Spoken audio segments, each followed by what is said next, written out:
Hello, my name is Paddy Cullivan. I'm a musician, singer, piano player, guitar player, performer, satirist. I used to write for Callan's Kicks. My band, the Camembert Quartet, was the house band on the Late Late Show. But now, what I do mainly is I'm a historical entertainer. So I've taken my old art school background, my love of history, put it all together in these multimedia shows where I sing the songs of, let's say, 1798, but I also tell the story with about 300 images of the time and afterwards. And I use the Ten Dark Secret format to kind of make history really exciting for people. So these are shows I would do in art centres around the country to audiences of between 60 and 200. And so I love this new gig I'm doing. And at the moment, what I'm doing in the time of the coronavirus is writing a book based on the 10 Dark Secrets of 1798. So please go to my Indiegogo page and help me fund that.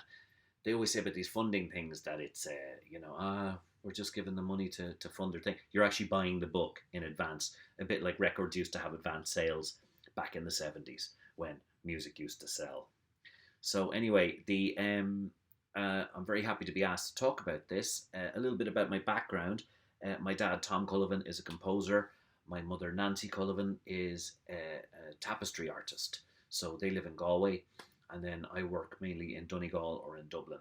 And they were a great inspiration to me because my mom is American, and in 1982 they bought a house in Northway Georgia Street. So I grew up in a Georgian house, now completely dilapidated. They saved the house and spent everything they had doing it at the same time as a lot of other people were doing that in Dublin. So I grew up in a kind of a beautiful Georgian city that was being systematically wiped out and destroyed. Um, a lot of the excuse for that being that this was British architecture and all of that. So that's something I deal with in the show as well.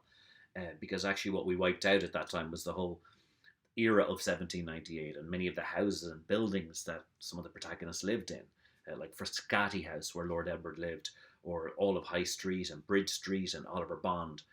And then speaking of Oliver Bond, after Mount Temple, where I went to secondary school, and I started bands then, and I got really into history, but also it was a Protestant, Catholic and dissenter school. So it was mixed. So that was my interest in Protestants came. And then I went to NCAD and did graphic design. But before that, I did a foundation year. My first project was about streets named after Republicans. Why are they always in working class areas? Why are they blocks of flats? Why are they train stations? Whereas the kind of streets named after Wellington and Brighton and Camden and all of that are generally posh streets on the south side of Dublin.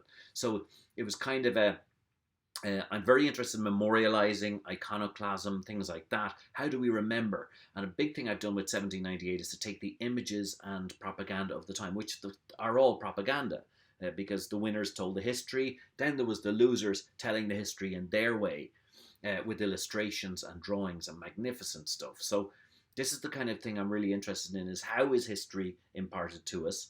And the secrets are about how, we're given one version of history officially, but then what's really under the current there. So NCAD was really just a mind-blowing experience. I loved it. Graphic design, of course, helped me with that. And then my last project in the fourth year was to do with, again, Georgian Dublin, but it was to do with a history of Sean McDermott Street. And in it, what I did was and I hope to publish this someday and actually do it for all of Dublin, so that if aliens land someday, 3 million years from now, they can rebuild Georgian Dublin from these books. So effectively what I did was I would take the street, all of Sean McDermott Street, and I drew it in its Georgian form and then what it had turned into. So 82% of that street was demolished in 1983. Horrendous damage was done to the city. So this was my kind of fascination. And then later on, even getting into the history, that was built by Luke Gardner, who of course was an MP in the Irish Parliament and died in the Battle of New Ross in 1798. So all of these things tie together. He was a property developer with exquisite taste who built Northside Georgian Dublin, and yet he dies fighting the Republicans of the United Irishmen. And later I got into the story then of the actual rebels themselves, and the fact that all of our rebellions have an amazing soundtrack of songs like the Shan Van Vocht and later on the West's Awake and all of that, and I even wrote original songs for the show as well. So I'm kind of fascinated with the entire how would I put it, the pictorial representation of history. Then the destruction of history later on, how we wiped out a huge amount of it. Even how people were treated very much. There's a fascinating character called Waddy Cox who gave us all the drawings that we know of pitch capping and flogging and half hanging and the walking gallows, these dreadful government tortures from the terror of 1797 and 98. But of course, he was pilloried and eventually paid up because he put this really successful magazine called the Irish Magazine out, and that's how everybody learnt all these dreadful stories. So this magazine was in direct contravention of the official history, and they eventually had to pay him off, and he had to go to America. But it's all of this. The story after 1798 is even more fascinating, possibly, than the rebellion itself. But I do go into dark secrets in it as well about Wolfe Tone's parentage, the French general who scuppered Bantry Bay and Waterloo. I go into the amazing story of Lord Edward Fitzgerald, one of the most fascinating guys in the world, one of the most handsome Irishmen, whose representation on the Lord Edward bar leaves a lot to be desired in town. And as NCAD students, we'd walk up and down looking at it going, who the hell got that gig? Because it's appalling. But actually, I love it as a piece of kitsch.